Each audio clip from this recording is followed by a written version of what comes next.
Wow, Microsoft finally made a laptop, and it's not just any laptop, it's a Surface laptop. We've always wanted Microsoft to make a laptop, and at first glance that's exactly what the Surface Book is. It has a beautiful 13.5-inch display that makes colours really pop, and it's noticeable.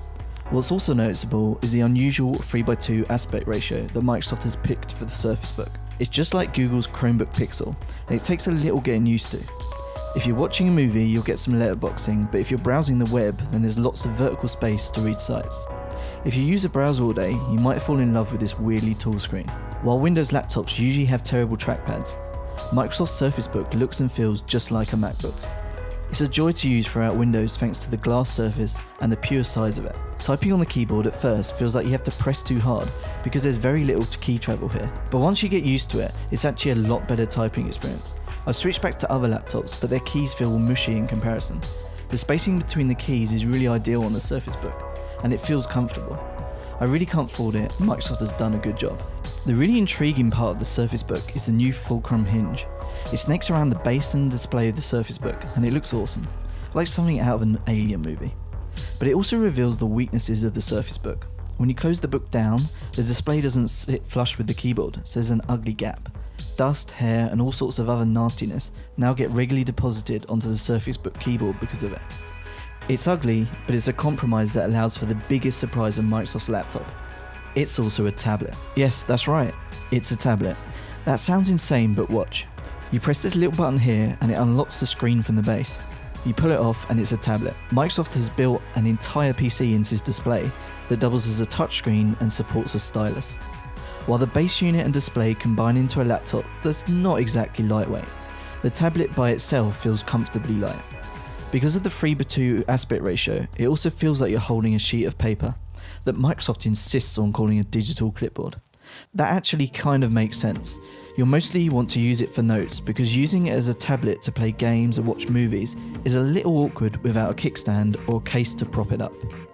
The fans of the Surface Book spin up occasionally when you use it as a tablet, but it doesn't get warm as a result. The new Surface Pen is greatly improved thanks to a new tip that has a nicer feel on the screen, but there's still a slight lag that will irritate artists who want to draw on this professionally. It's fine for note taking though, and this pen snaps magnetically to the side.